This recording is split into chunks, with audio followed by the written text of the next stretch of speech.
the nature has different impact on a poet in different stages of his life. In this poem, Wordsworth has shown how philosophy of nature has passed through the four stages of a human life: boyhood, youth, manhood, and an aged person. Now, let's see the first relationship of nature when he was a small boy. Even when still a boy, Wordsworth had discovered the joy and blessings of nature. You also must have, when you were very small or when you were in your boyhood, that is just growing up, 5 years old or 10 years old, that time nature had an altogether different impact. You somebody leaves you in a ground with green grass and little bit of water and with butterflies and flowers around, you turned like an untamed animal, running here and there, jumping, laughing, rolling on the ground. It's an amazing experience that nature gives you. Suddenly you become that you are the master of the whole planet. In the presence of nature, he became a free bird, a flowing river full of energy. There had been a time when he had, like a roe, bounded over the hills and plains, following the path of nature, more like a man running from something he dreads, rather than admiring nothing, no other thoughts except enjoying what he is.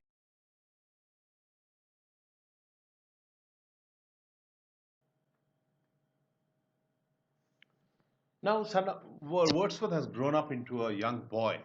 The same nature that made him feel like a free animal, like a roe, has now an altogether different impact on him.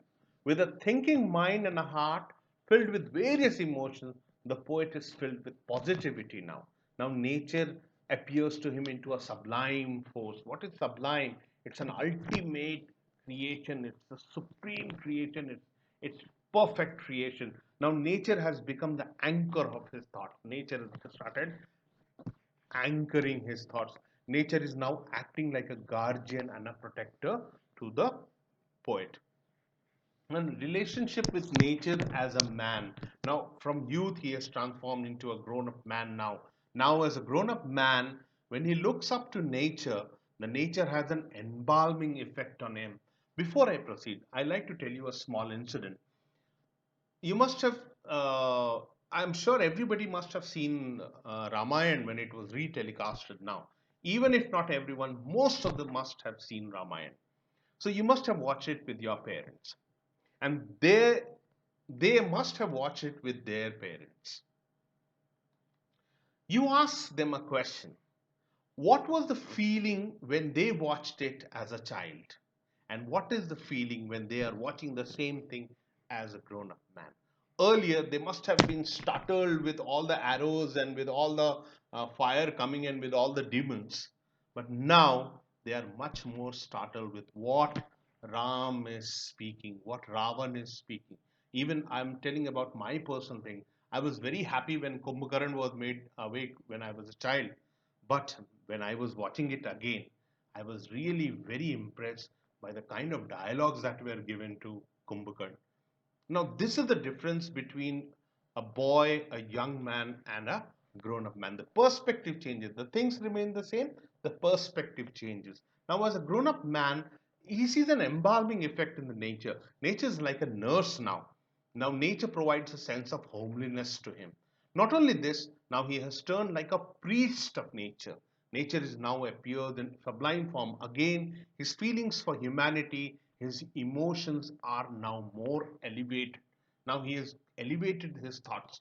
Nature has taught him that every common person can reach to a mystical level and can reach into that transcendental transformation that nature provides has been attained by the poet now. The poet is now at a transcendental level with nature. This unison, this particular unison with nature is one of the very great impact of nature on the poet. Now, quotation once again: for I have learned to look on nature not as in this hour of thoughtless youth, but hearing oft times the still sad music of humanity, a presence that disturbs me with joy. Suddenly, all his feelings are changed. Of elevated thoughts, a sense sublime, of something far more deeply interfused. They are interconnected. Now, as a grown-up man, now I told you he has come along. He is also praying that all this time, since nature has the way you have looked after me, you have to treat my sister as well. So it tells that he has grown up into a mature man. Now that the poet has passed his youth and is now middle age, nature has a very philosophical impact. Old people with all kinds of philosophy impact on him. It has answers to the meaning of existence. He starts questioning, and he has got all the answers from nature. If on the one hand he worshipped nature only in awe, now the nature is looked as a spiritual being. It is a source of a spiritual joy. This spiritual joy nature did not provide when he was a boy. Nature did not provide when he could not experience it when he was a man even. It is only experienced as a mature man, the spiritual joy of nature.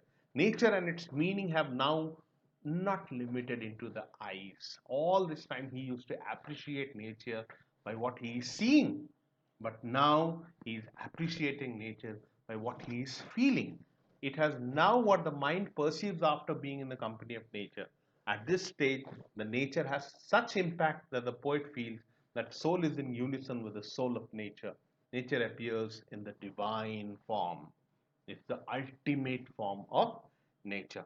So, again, this quotation: in hours of weariness, sensations sweet felt in the blood and felt along the heart, and passing even into my purer mind with tranquil restoration. Now, moving towards the conclusion of how the Tintern Abbey and the poet as a as a nature poet, with special reference to Tintern Abbey, the use of imagery as a poetic tool that he has used in this particular in this particular poem. There's a lot of visual imagery has been used to describe the impact of nature. The first is, you have to remember these quotations: these waters rolling from their mountain springs with a soft inland murmur. See the visual imagery. He says, rolling from the mountains with a soft inland murmur. He has personified things. Here under the dark sycamore and these plots of cottage ground, these orchid tufts, which at the season with their unripe fruits are clad in one green hue. So through his words, through his imagery, through his metaphors and similes, he creates in front of us the entire valley of Tintern Abbey. Now, imagery number two: these hedgerows, hardy hedgerows, little lines of sportive wood run wild. These pastoral farms, green to the very door, and wreath of smoke sent up in silence from among the trees. See, see the imagery. And once again, to sum it up, remember this poem is a nature poem because of two aspects: the restorative power of nature, the ultimate surrender the poet makes in front of nature, and also remember.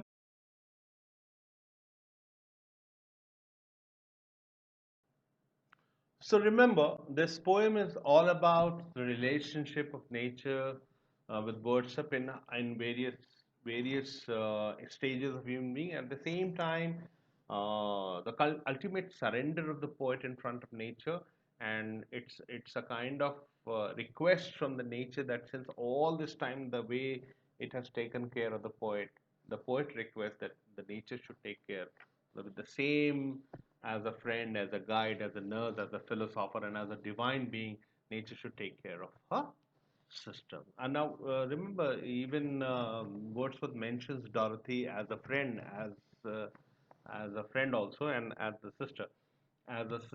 So, once again, to conclude, this poem is all about restorating power of nature, and at the same time, the sublime power that nature displays and that transforms into a divine being, Wordsworth being the ultimate worshipper of this divine being. Thank you very much. Stay safe, stay